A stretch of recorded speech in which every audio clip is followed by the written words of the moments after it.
감사를 드립니다.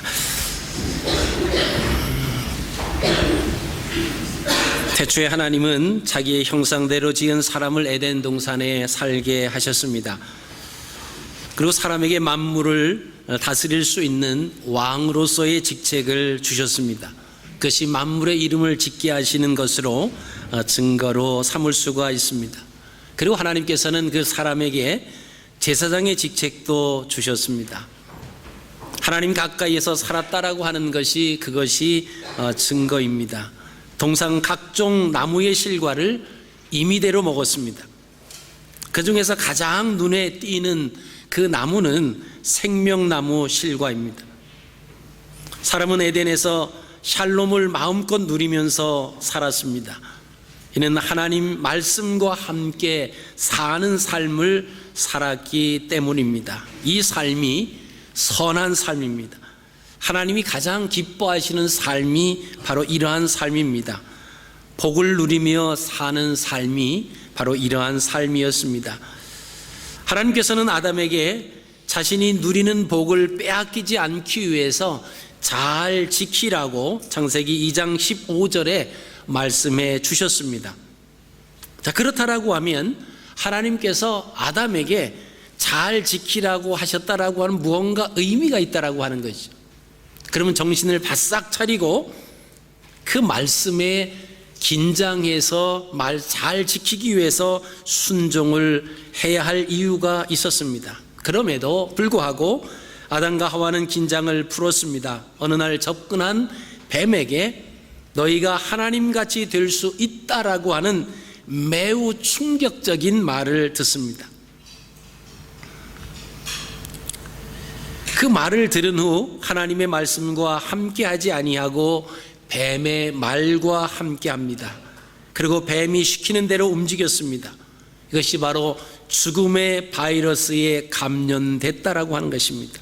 그 결과 에덴에서 쫓겨나게 되고 이로써 에덴에서 누렸던 그 평화와 샬롬은 사라지게 됐습니다. 그리고 인간에게 나타난 것은 괴로움이었습니다.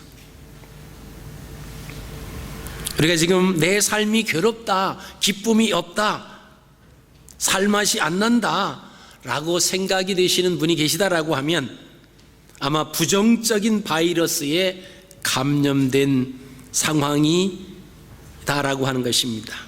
이것은 하나님 말씀으로부터 멀리 떨어졌다라고 하는 표시입니다.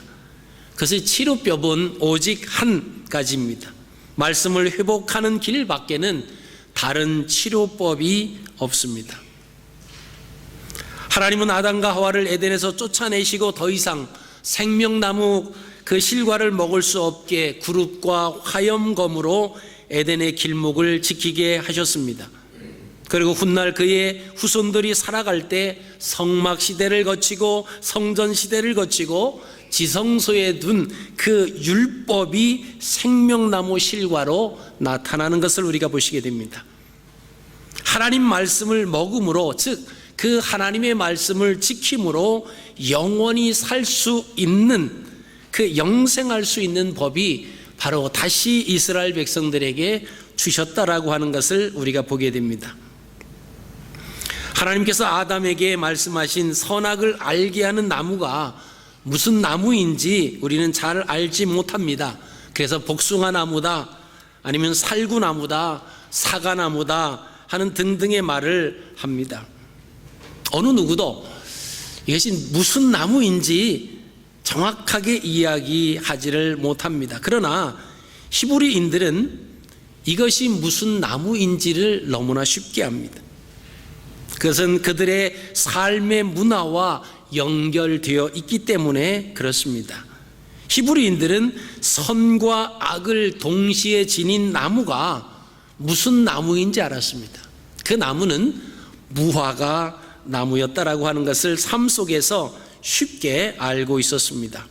민수기 13장 20절에 모세는 가나안을 눈앞에 두고 각 지파에 선발한 12명의 정탐꾼들을 가나안 땅에 보내면서 그 땅을 정탐하고 그 땅의 실과를 가져오라고 명령을 합니다.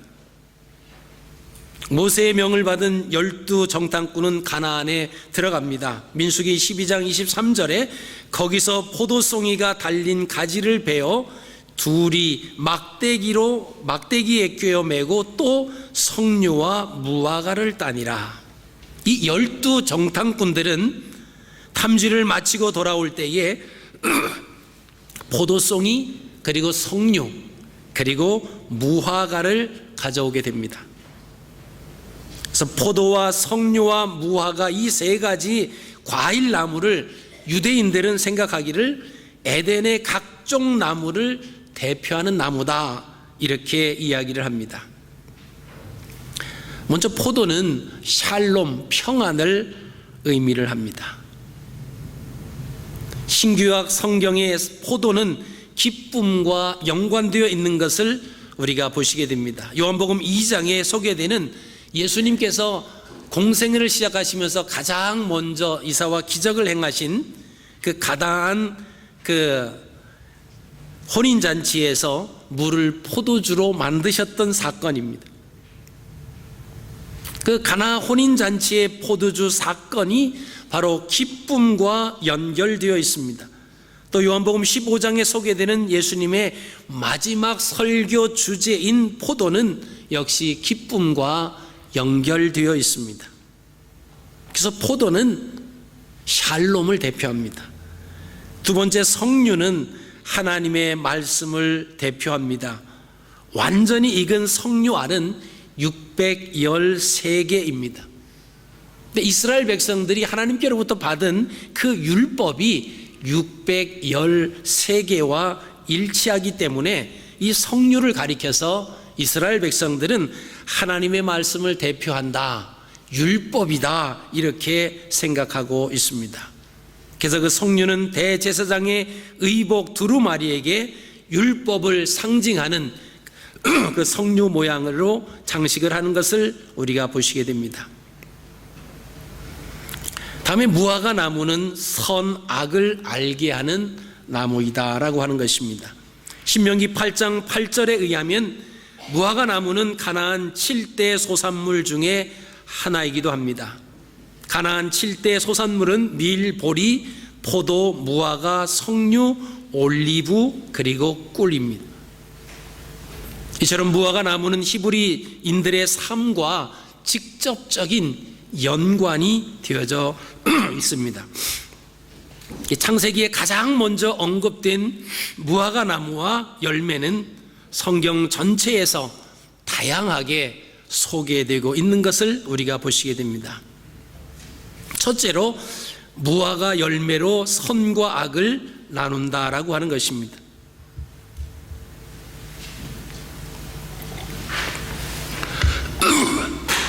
무화과 나무는 선악을 동시에 지니고 있는 나무이다라고 하는 거예요. 그 창세기 2장 17절에 말씀하고 있습니다. 무엇이 선이고 무엇이 악이냐라고 하는 것입니다. 자, 아름다운 열매를 맺으면 선입니다. 주인에게 기쁨을 주기 때문에 그렇고요. 열매를 맺지 않아 다른 나무에게 피해를 주면 그것은 악이 됩니다. 주인을 괴롭게 하기 때문입니다. 선은 하나님 보시기에 좋은 나무입니다. 창세기 1장 31절 말씀을 보시면 하나님이 그 지으신 모든 것을 보시니 보시기에 심히 좋았더라 이렇게 말씀하십니다. 하나님 보시기에 좋은 것을 선이라고 이야기합니다. 선은 아름다운 것을 말합니다. 농부에게 기쁨을 주기 때문이고 열매는 농부가 곡간에 드리기 때문입니다. 그러나 악은 다른 나무에게 피해를 주는 것입니다. 자, 열매도 없으면서 열매 있는 나무로 가는 물을 빼앗기 때문에 악하다라고 하는 것입니다. 이스라엘에 있는 나무들 중에서 물을 가장 많이 빨아당기는 나무 중 하나가 바로 무화과 나무라고 하는 것입니다. 우리가 아시는 것처럼 이스라엘은 물이 귀한 나라입니다. 그래서 물이 귀한 나라에 물을 많이 흡수하는데 오히려 열매를 맺지 않는다라고 하는 것은 악한 나무다라고 하는 거예요. 농부의 입장에서 보면은 열매를 맺지 않으면서도 물을 많이 먹는 그 나무를 찍어 버릴 수밖에 없다라고 하는 것입니다. 그래서 농부는 열매 맺지 아니하는 나무마다 찍어 불에 던진다라고 하는 그 말씀입니다. 자, 열매 맺지 아니하는 나무마다 찍어 불에 던진다라고 하는 말씀이 우리가 아시는 복음서에도 소개가 됩니다. 마태복음 3장 10절 말씀에는 이미 도끼가 나무 뿌리에 놓였으니 좋은 열매 맺지 아니하는 나무마다 찍어 불에 던지우리라. 이 말씀은 세례 요한이 메시아 사역을 설명할 때 한 말입니다. 메시아의 심판 사역을 설명한 것입니다. 마지막 때 열매 없는 것은 불에 던진다라고 하는 말씀입니다. 그러니까 열매 맺지 아니하는 나무는, 여기서 말하는 그 나무는 무화과 나무를 말하고 있습니다. 당시 성전의 번제단에서 제물을 태워서 하나님 앞에 드렸습니다. 아침 6시부터 저녁 6시까지는 그 번제단의 불을 활활 타오르게 합니다. 그리고 저녁 6시부터 아침 6시까지는 불씨를 모아 두게 됩니다. 그리고 아침 6시가 되면 그 불씨에 다시 불을 지펴서 그 불을 활활 타오르게 하는데, 그때 사용하는 그 불쏘시개가 뭐냐면 바로 무화과 나무로 사용했다라고 하는 것입니다. 이를 두고 마태복음 3장 10절에 말씀을 하신 것입니다. 오늘 본문 말씀인 19절 말씀은 아름다운 열매를 맺지 아니하는 나무마다 찍혀 불에 던지우니라.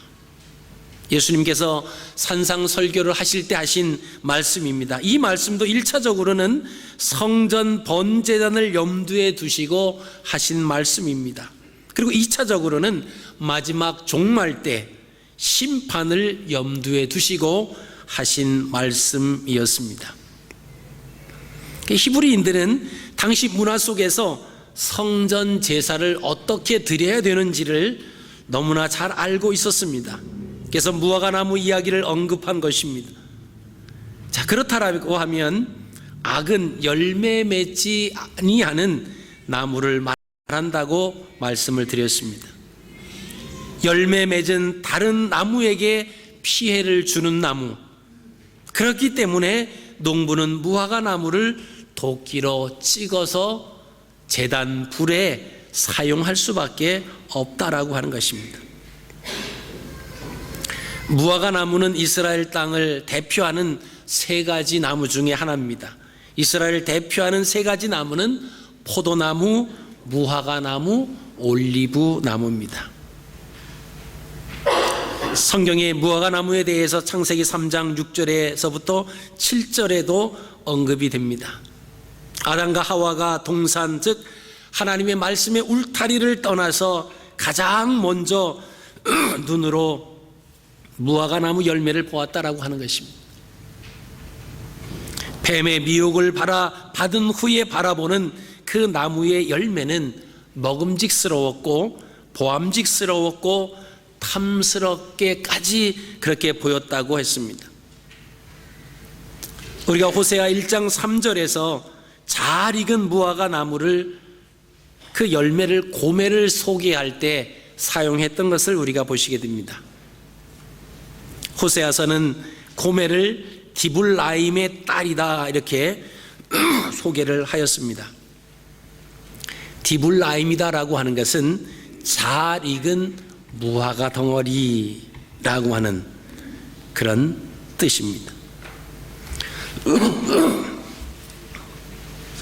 무화과는 익을수록 이렇게 벌어집니다. 그리고 꿀물이 그 사이에서 뚝뚝 떨어집니다. 사람들은 그 열매를 먹기도 하고 또는 잼으로 만들기도 하고 또 조청으로 만들기도 합니다.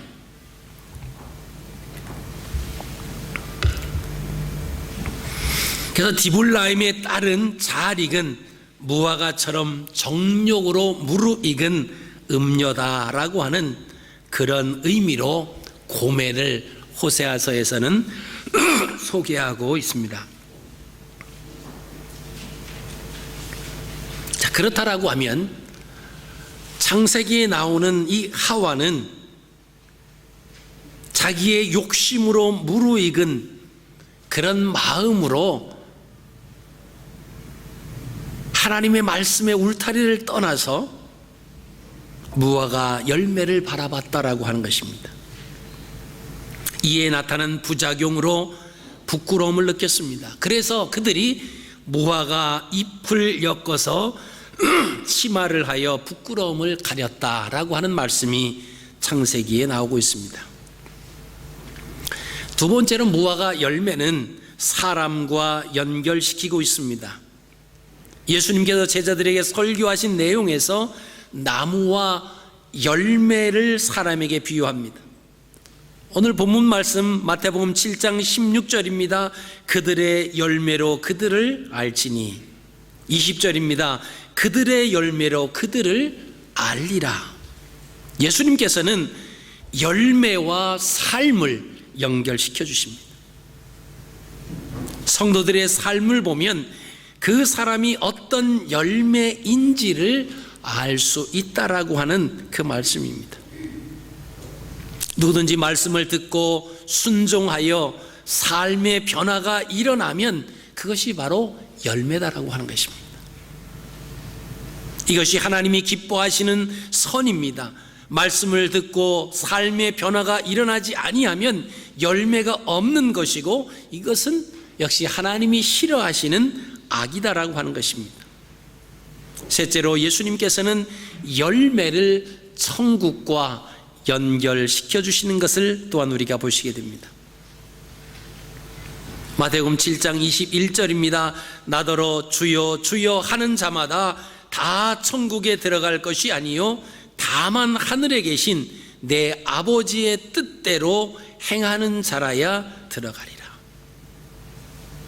예수님이 말씀하신 하늘에 계신 내 아버지의 뜻대로 행하는 자는 말씀을 듣고 그 말씀에 순종하여 열매 맺는 삶을 사는 자를 의미합니다. 변화가 나타나는 삶을 말합니다. 성장하는 삶을 말합니다. 이런 삶을 사는 사람을 하나님의 뜻대로 살아가는 사람, 이렇게 이야기하고 있습니다. 그러나 삶의 변화가 없는 사람들의 모습을 22절에서 보시게 됩니다.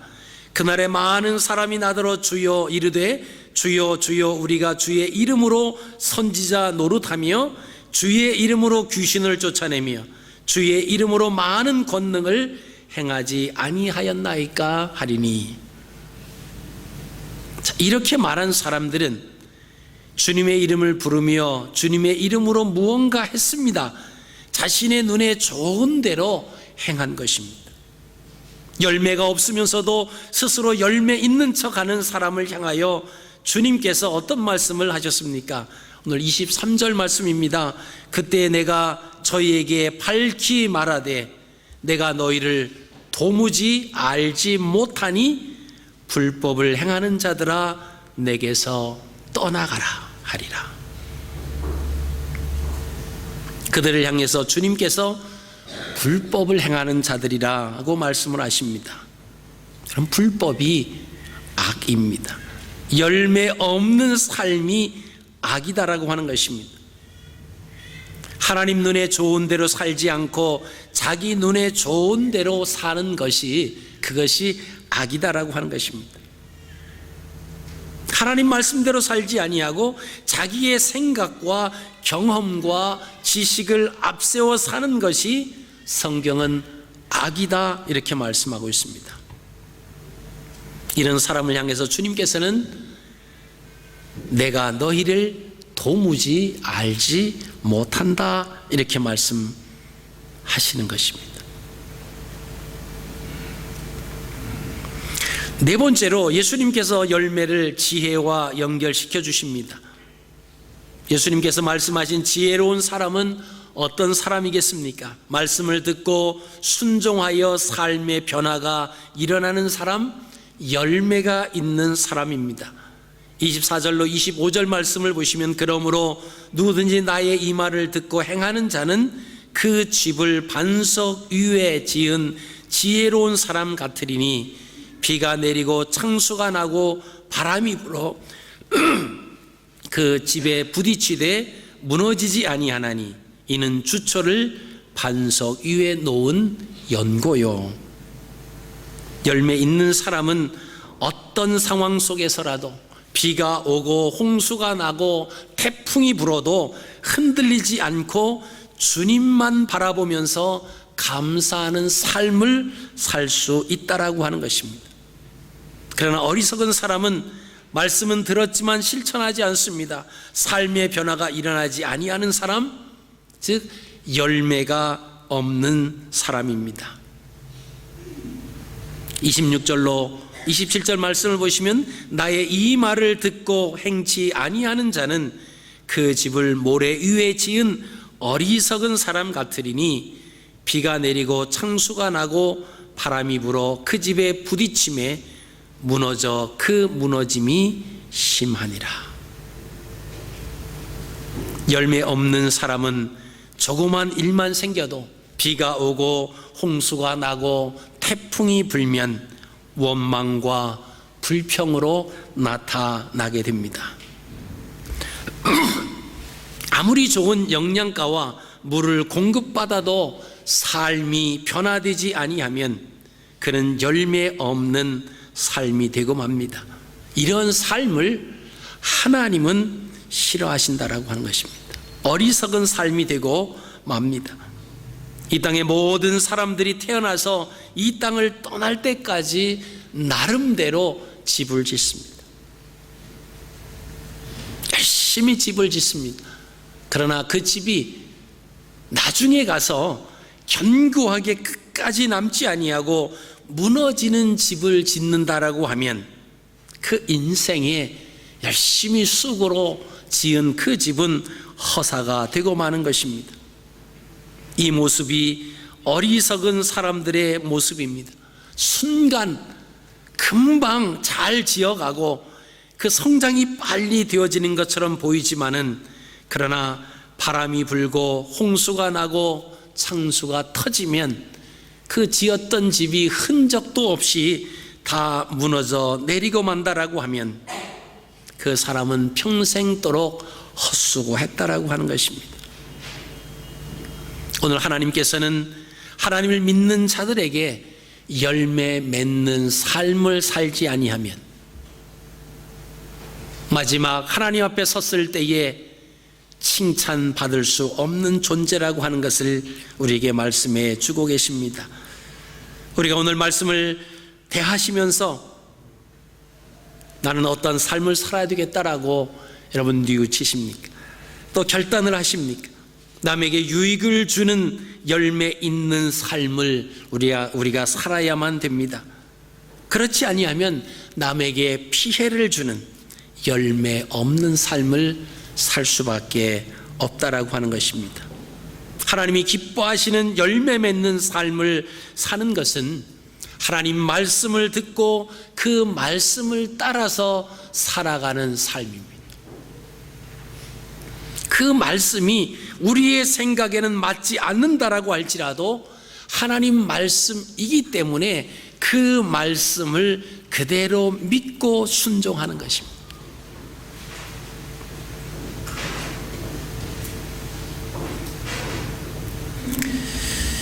이번에 파라과이를 방문하면서 거기서 선교하시는 한 선교사님을 만났습니다. 그리고 그 선교사님이 말씀하시는 것 가운데서 그 남미에 있는 사람들의 그 신앙심이 얼마나 말씀적이고 얼마나 열심적인가라고 하는 것을 듣게 되었습니다.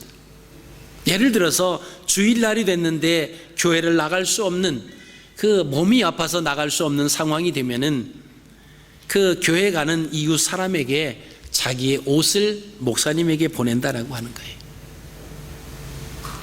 그러고 나서 예배를 마치고 나면 그 아픈 사람의 옷을 가지고 온 사람이 목사님을 만나서 목사님 아무개가 몸이 아파서 교회에 나오지 못하는데 그 사람이 이렇게 옷을 보내면서 그 옷에게 안수를 해줘서 그 병이 낫게 해달라고 하는 그런 마음으로 이 옷을 보냈습니다. 자기가 오지 못하면 옷이라도 보내서 그 옷 위에 목사님이 기도하면 그 질병이 낫겠다라고 하는, 마치 백부장의 믿음을 보시면서 주님께서 칭찬하신 것처럼 이 사람들이 그러한 믿음을 가지고 있다라고 하는 이야기를 들려주셨습니다. 우리는 오늘날 현대 문명이 고도로 발달한 사회 속에 살아가고 있습니다. 첨단의 의학이 발달한 가운데 또한 우리가 살아가고 있습니다. 그러면서 우리가 생각하는 것은 의학적인 부분, 여기에 많은 마음을 두시. 물론 의학이 나쁘다라고 하는 것이 아닙니다. 그러나 하나님의 말씀대로 그 믿음을 가지고 내가 몸이 아프기 때문에 하나님의 성전에 가서 예배드리지 못하지만 내 몸의 질병을 낫기 위해서 내 입은 옷에게 기도해 주시면 내가 나을 것입니다라고 하는 그런 믿음의 확신을 가지고 있다라고 하는 것입니다. 물론 그들은 마음대로 병원을 갈 수 있는 그러한 여유로운 형편도 아닙니다. 그리고 그곳에는 가까운 곳에 병원이나 그런 진료소가 있는 것도 아닙니다.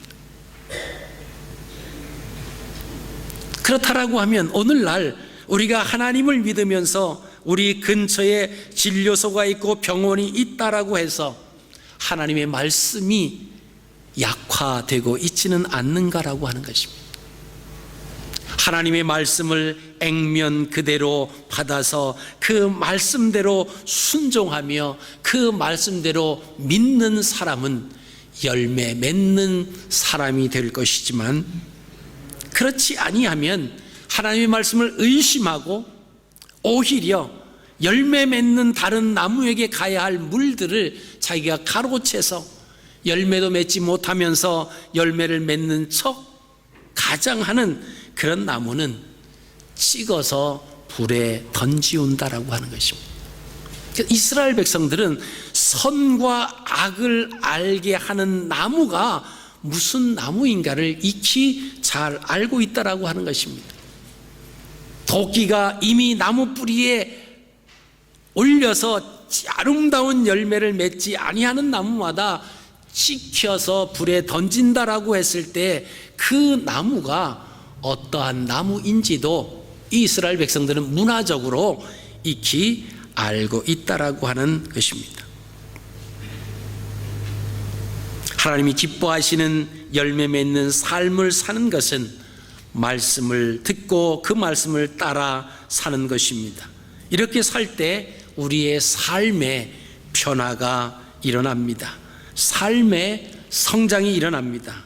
이런 삶을 사는 사람을 지혜로운 자라고 성경은 이야기하고 있습니다. 여러분, 우리의 삶이 열매 맺는 삶, 지혜로운 삶 되어서 하나님의 기쁨의 그런 삶으로 이번 한 주간도 하나님께 영광을 돌리는 아름다운 삶이 되시기를 주님의 이름으로 축복합니다. 살아계신 아버지,